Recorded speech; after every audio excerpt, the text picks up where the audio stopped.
ఫిబ్రవరి 14న జరిగే అధిక జన మహాసంకల్ప సభకు లక్షలాదిగా తరలిరండి. స్థలం Bible machine grounds, Nagarjuna university ఎదురుగా, గుంటూరు.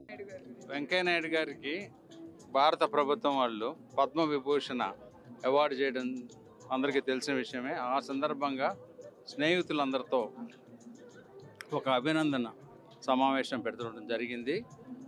ఆ సందర్భంగా ఈరోజు అందరం కలిసాము. ఆయన కూడా భావి తరానికి 4 మంచి మాటలు చెప్పారు. సేవల్ని అన్నింటినీ గుర్తించి పద్మ విభూషణ అవార్డు అనౌన్స్ చేసిన సందర్భంగా ఈ అభినందన సభ అనకూడదు, కానీ ఈ అభినందన గురించి ఈరోజు అందరం కలవడం జరిగింది. అయితే ఆయన 13వ ఉపరాష్ట్రపతిగా 5 సంవత్సరాలు పూర్తి చేసుకొని గత 2 సంవత్సరాల నుంచి భావి తరానికి రాజకీయ విలువలుతో పాటు అసలు విలువలు నేర్పించడానికి ఏమన్నా సాధ్యమైతే ఆ పని మీద బిజీగా తిరుగుతూ ఉన్నారు. యాక్చువల్గా మన తెలుగు రాష్ట్రాల నుంచి చూస్తే జాతీయ స్థాయి రాజకీయాల్లో రాణించిన అతి తక్కువ మందిలో వెంకయ్యనాయుడు గారు ఒకరు. ఒకే సిద్ధాంతాన్ని నమ్ముకొని ఆయన మొదట రాజకీయ పార్టీలో చేరినప్పుడు భారతీయ జనతా పార్టీకి కానీ, అప్పుడు జనతా పార్టీకి కానీ, అంటే ఆర్ఎస్ఎస్ జనసంఘ ఒక విభాగం కింద, అప్పటికి మాత్రం డెఫినెట్గా ఈ దేశంలో ఉనికి లేదు. అయినప్పటికీ కూడా ఆయన కేవలం రాజకీయాల కోసం కాకుండా సిద్ధాంతాన్ని నమ్ముకొని అదే సిద్ధాంతాన్ని ఎన్ని ఆటుపోట్లైనా వాటిని ఫేస్ చేస్తూ ఆయన సాధిద్దాం అనుకున్నది ఇట్లా ఉన్న ప్రజా సేవలో ఉండాలి అని భారతదేశం మొత్తంలో ప్రతి మండలము, ప్రతి జిల్లా అట్లీస్ట్ తిరిగిన ఘనత ఆయనకు ఒక్కరికే దక్కుతుంది.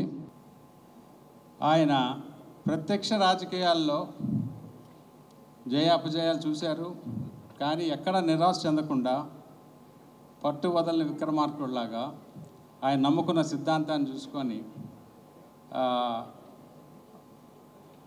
ఎక్కువ సమయం ఆయన ప్రతిపక్షంలోనే పోరాటాలు చేశారు. 2014లో విభజన సమయంలో పార్టీ సిద్ధాంతం ప్రకారం రాష్ట్రాన్ని విభజించాలి అనే దాని మీద నమ్ముకోవాలి, కానీ ఒక ప్రదేశానికి నష్టం జరుగుతుంది అని ఆయన చాలా కష్టపడ్డారు. అప్పుడు ఇప్పటికే నాకు గుర్తు 2014 ఫిబ్రవరి 17 రాత్రి 1 గంట వరకు కూడా ఏం అడగాలి అని చెప్పి అడిగి అప్పటి ప్రధానమంత్రి గారు డాక్టర్ మన్మోహన్ సింగ్ గారింటికి వెళ్ళటం, అదంతా తయారు చేసి ఆయన తయారు చేసినవే మళ్ళీ మరుసటి రోజు రాజ్యసభలో బిల్లు పాస్ కావాలంటే on the floor of the house promise చేయడం జరిగింది. అయితే ఆ తర్వాత 2014లో కొన్ని సందర్భాల్లో నేను తెలుగుదేశం పార్టీలో ఉండి అలయన్స్ చేసుకోవటం, ఆ అలయన్స్లో కూడా వెంకయ్యనాయుడు గారిని ఉగ్ర రూపం కూడా నేను చూశాను ఒకప్పుడు. భావి తరాలకి విలువల గురించి చెప్పి కొంత ప్రయత్నం చేస్తూ ఉన్నారు ఆయన. ఇప్పుడైనా ఆయన కొంచెం రెస్ట్ తీసుకొని, రెస్ట్ అనేది లేదు అసలు ఆయనకి. యాస ప్రాసలో ఆయనతో పోటీ పడతగ్గ వ్యక్తి నాకు ఇంతవరకు ఎవరు కనపడలా. నేను మొన్న ఎప్పుడో ఒకటి చెప్తా ఉన్నారు, ఇప్పుడు బూతుల రాజకీయాల్లో బూతుల ద్వారానే మీరు దాన్ని, అంటే బూతుల రాజకీయాలు నడుస్తూ ఉన్న టైంలో బూతుల రూపంలో బూతుల్లో ఓట్లు వేసి మీరు సాధించాలి, మంచి లీడర్లు ఎన్నుకోవాలి అని మొన్న ఒకరోజు చెప్పడం జరిగింది.